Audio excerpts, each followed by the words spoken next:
Ovary में गांठ हो गया, ब्रेस्ट में गांठ हो गया, ब्रेन के ऊपर, ब्रेन के नीचे गांठ हो गई, यही ना। एक शब्द याद रखिए, इसे कहते हैं इंसिडेंटोलोमास। इंसिडेंटल होता है ना इंग्लिश का वर्ड, राइट। इंसिडेंटोलोमास एक वर्ड है। तो समझ लीजिए इस बात को कि आपकी बॉडी क्या करती है, कहीं कहीं जो चीज़ ना तो फेंक पा रही है ना तो वो यूज़ कर पा रही है, इकट्ठे करते रहती है, और जब मौका मिलता है तब उसको डिस्ट्रॉय भी करती है, डिसॉल्व करती रहती है। जिस तरह से आपका घर है, डस्टबिन एक कोने में, पूरे दिन भर में उसमें कचरा इकट्ठा करते रहते हैं, फिर जब समय मिलता है अगले दिन सुबह एक पर्टिकुलर टाइम पे उसको खाली भी कर देते हैं, है ना। अगर रात को आपके घर में कोई इंस्पेक्शन करने आएगा, वो तो देखेगा ना डस्टबिन भरा हुआ है, बोलेगा अरे ये तो डस्टबिन भर गया, कल 3-4 दिन में तो पूरा ओवरफ्लो हो जाएगा। अरे 3-4 दिन में क्यों होगा, कल ही सुबह उसको खाली भी करेंगे। लेकिन वो आए ऐसे टाइम पे था जब भर चुका है और अगले दिन का इंतजार कर रहे हैं।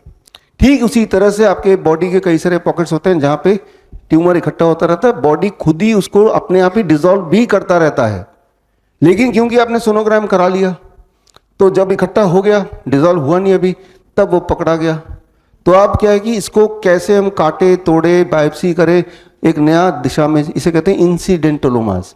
इंसिडेंटली पकड़ा गया, कोई सिम्टम नहीं है उसके, और अगर सिम्टम है कि दर्द भी हो रहा है साथ में, तो ये कीजिए, दर्द कम हो जाएगा। अगर कम हो गया तो वो ठीक हो गया, अगर नहीं भी ठीक हो गया, अगर फॉर एग्जांपल मैं अपना भी अगर सोनोग्राफी कराऊंगा, कोई बड़ी बात नहीं, कहीं ना कहीं छोटा मोटा ट्यूमर मिलेगा।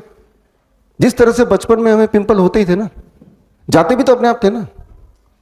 4 दिन में पिंपल का साइज इतना बड़ा हो गया तो कोई मैथमेटिक्स टीचर कैलकुलेट करेगा, 4 दिन में अगर 2 मिलीमीटर हो गया तो बताओ 10 दिन में कितना हो जाएगा, कितना होगा बताइए।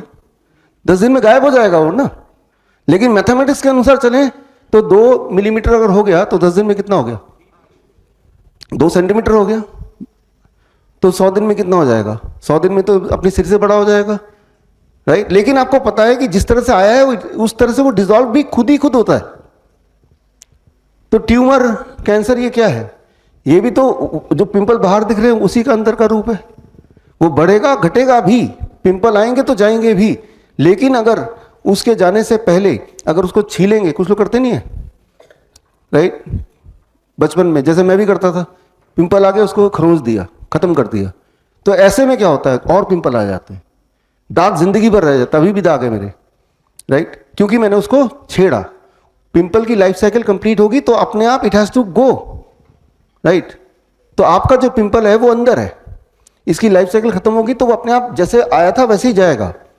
एंड टू इंश्योर कि वो चला जाए, आपको यही करना जो बताने जा रहा हूँ, सर्केडियन रिदम को ठीक कर लीजिए, ठीक है ना।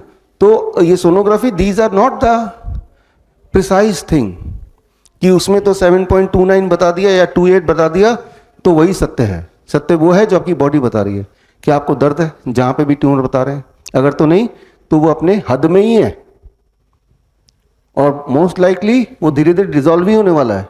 लेकिन डिसॉल्व हो ही जाए उसके लिए डोंट ईट आफ्टर 6 PM, खुराक दीजिए मत उसको, है ना, बी ऑन DIP डाइट।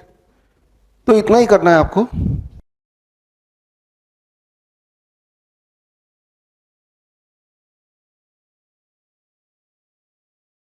बड़ी से बड़ी बीमारी का आसान से आसान इलाज घर बैठे ही हो सकता है। अधिक जानकारी के लिए कांटेक्ट करें nearest doctor BRC clinic @home।